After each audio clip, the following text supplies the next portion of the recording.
The autumn rain hammered against the windows of Chen's diner as Marcus, who counted his final bills under the flickering fluorescent light. $20. That's all that remained after paying this month's rent on the studio apartment he shared with his grandmother. At 17, Marcus had learned to stretch every cent. His grandmother's medication, the electricity bill, the bus fare to his night classes at the community college, it all added up faster than his weekend dishwashing job could cover. But he never complained. Grammy had raised him alone after his parents died in a house fire when he was 6. She'd worked 2 jobs until arthritis forced her into early retirement. Now it was his turn. He folded the 20 carefully and slipped it into his wallet, then grabbed his backpack for the walk to campus. The rain had eased to a drizzle, and he didn't mind getting wet if it meant saving the bus fare. 2 blocks from the diner, Marcus heard the sputter of a dying engine. A massive touring motorcycle sat tilted against the curb, its rider, a woman with silver-streaked hair in a leather vest covered with patches, crouched beside it, tools scattered on the wet pavement. "Need help?"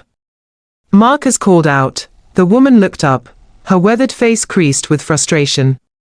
"Transmission's shot. I'm stuck here, and my club's waiting for me 200 miles north. We've got a charity ride tomorrow for the children's hospital." Marcus knew nothing about motorcycles, but he recognized desperation. He'd worn that expression himself plenty of times. "There's a repair shop about 3 miles that way," he said, pointing. "But they close in 20 minutes. I'll never make it," she muttered, checking her phone. "And the tow services are quoting me prices that'll take 2 days to arrange." Marcus hesitated, then pulled out his wallet. The $20 bill seemed to glow accusingly under the streetlight. That was supposed to last him until next Friday. That was supposed to buy Grammy's blood pressure medication refill on Wednesday, but the woman looked defeated, and something in her eyes reminded him of his grandmother during the hardest years. "Here," he said, offering the bill. "It's not much, but there's a convenience store right there. You can buy a phone charger, maybe some water while you wait. I know the owner, tell him Marcus sent you. He might let you charge your phone in the back and make some calls." The woman stared at the money, then at Marcus. "Kid, I can't take your last." "It's okay," Marcus interrupted, already backing away. "I'm good." "Really?" Before she could protest further, he turned and jogged toward campus, his backpack bouncing against his shoulders. He'd figure something out for Grammy's medication. He always did. 3 days later, Marcus was finishing his shift at the diner when the roar of engines made every customer look up. Through the front window, he saw what looked like 100 motorcycles pulling into the parking lot, chrome gleaming despite the overcast sky. His manager, Mr. Chen, went pale. "Lock the doors," he whispered. "Call the police." But the lead rider was already dismounting, the same silver-haired woman from that rainy night. She removed her helmet and walked straight to the door, knocking politely. Marcus opened it, confused. "Did something, Marcus Wu?" she asked. He nodded slowly. "I'm Diane Walcott, president of the Northern Ridge Riders. You helped me 3 nights ago." She gestured behind her. "My club wanted to meet you." The other riders had formed a neat line, all watching through the diner's windows. They didn't look threatening, just curious. "I don't understand," Marcus said. Diane smiled. "After you left, I called my club. They pooled money for a tow truck that arrived within the hour. I made it to the charity ride." She paused. "But something bothered me about our meeting. A kid your age, in a neighborhood like this, giving away what looked like his last money. I did some asking around." Marcus felt his stomach tighten. "The convenience store owner told me about your grandmother. The pharmacist mentioned you'd been asking about payment plans for her medications. Your school counselor after I explained why I was asking, told me you're working 2 jobs, while maintaining a 4.0 average. Diane's expression softened. You gave a stranger your last $20 when you needed it for your grandmother's medicine. She has enough for another week, Marcus said quickly. I was going to stop, Diane interrupted gently. We know. And we decided that kind of character deserves recognition.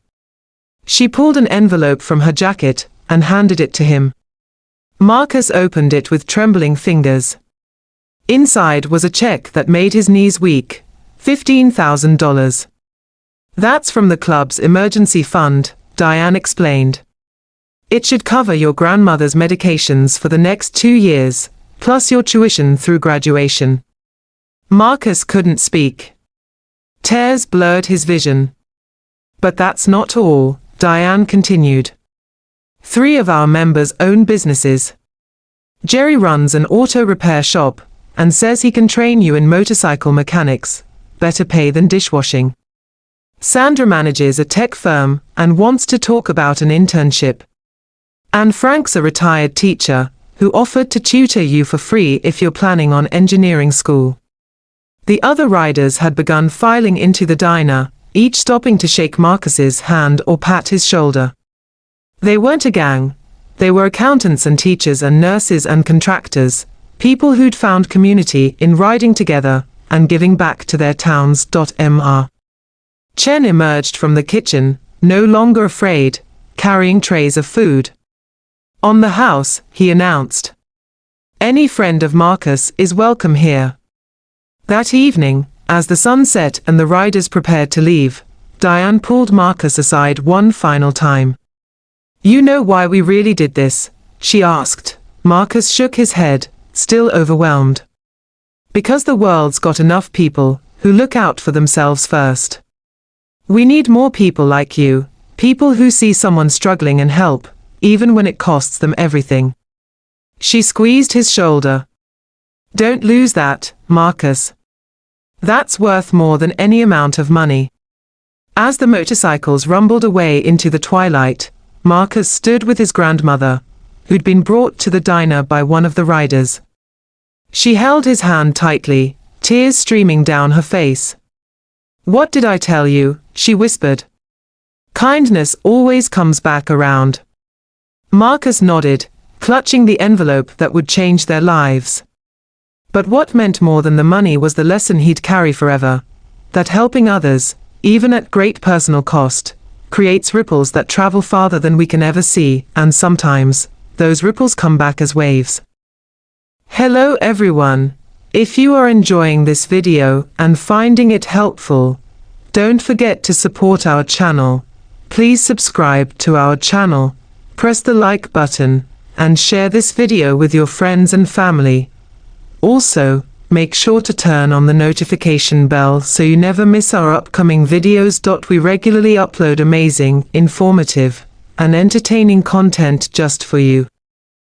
Your support means a lot to us and motivates us to bring even better content in the future. Thank you so much for watching, and welcome to our growing community.